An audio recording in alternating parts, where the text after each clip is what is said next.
दोस्तों, horror and thriller stories in Hindi में मैं आपका दिल से स्वागत करता हूँ। हमारे इस चैनल को ज़्यादा से ज़्यादा सब्सक्राइब करें, लाइक करें, ताकि हम आपके लिए और भी नई कहानियाँ ला सकें। बढ़ते हैं कहानी की ओर। मेरा नाम अमन है। मैं वेस्ट बंगाल के एक गांव में रहता हूँ। मैं अभी इंजीनियरिंग की पढ़ाई कर रहा हूँ और साथ में मैं एक बाइक राइडर भी हूँ।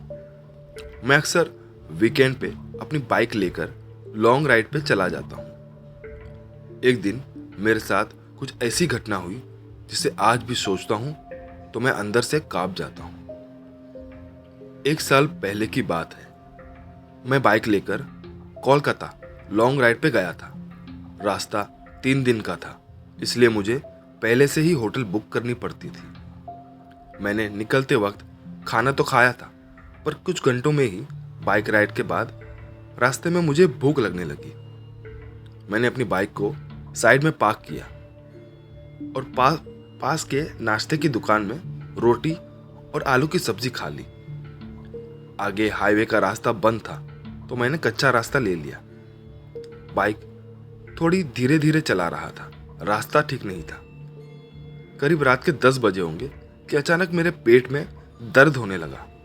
मैं होटल पहुंच सकूं इतना समय भी नहीं था और होटल अब भी 4 से 5 किलोमीटर दूर था। मैं बस टॉयलेट जाना चाह रहा था।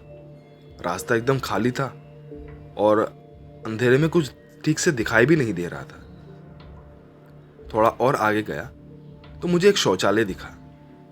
वहां बाहर एक पान बीड़ी की टपरी भी थी और कुछ लोग वहां खड़े थे। मैं एकदम तेजी से भाग के शौचालय में जाने लगा।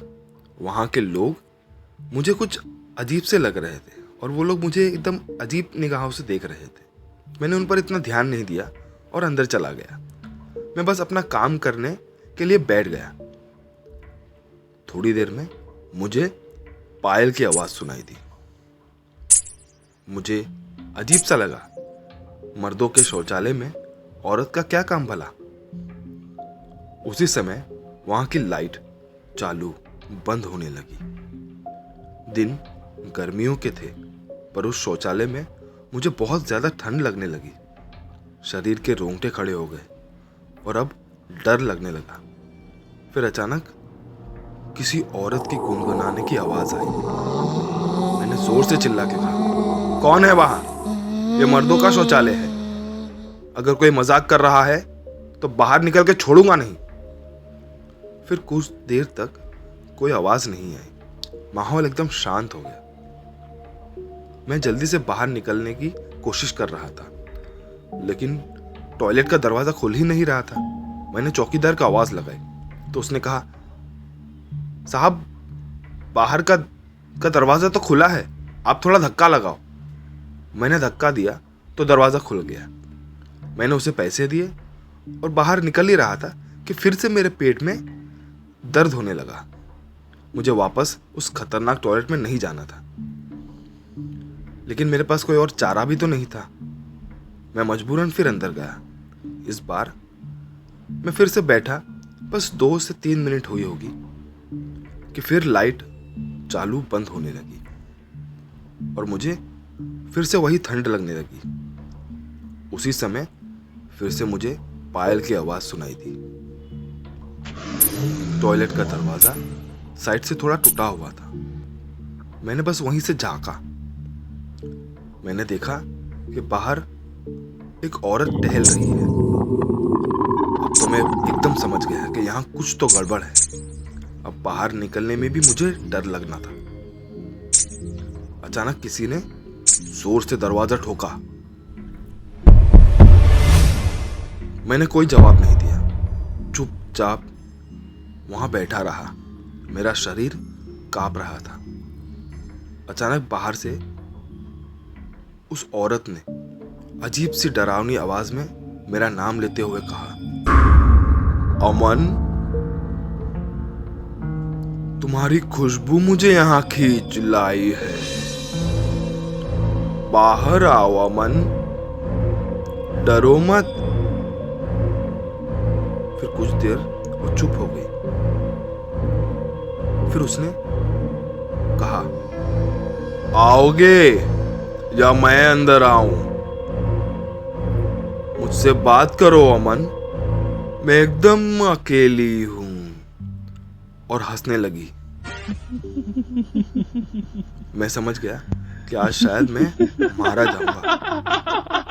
मैंने अपना काम खत्म किया, डर पे काबू करने की कोशिश करते हुए हिम्मत से उठने लगा।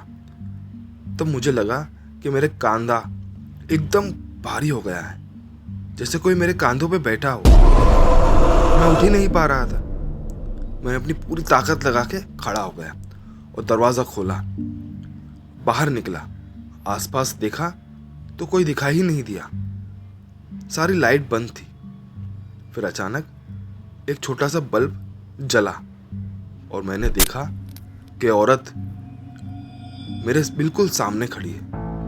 लंबे लंबे बाल, उसकी लाल आंखें और उसके पास से अजीब सी एक बदबू आ रही थी, जिससे मुझे उल्टी जैसा लगने लगा। वो चीखते हुए मेरे पीछे भागा। मैं भी चीखते हुए शौचालय की तरफ भागा और बाहर निकलते ही रास्ते में गिर गया।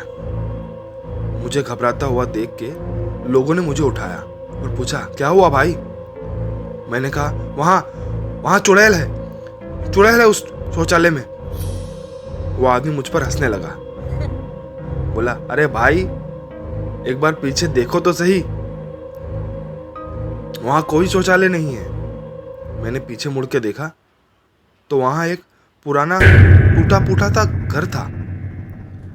फिर मैंने बोला, अरे भाई अभी तो यहाँ शौचालय था। जैसे ही मैं उस आदमी की तरफ मुड़ा तो देखा कि वहां कोई भी नहीं है, ना कोई पान बीड़ी की टपरी, ना कोई इंसान वहां खड़ा था। मैंने भगवान का नाम लिया और फौरन अपनी बाइक चालू की और किसी तरह जान बचा के वहां से भागा और उस रास्ते पर फिर कभी नहीं गया। तो ये थी मेरी कहानी। मिलते हैं अगली कहानी में।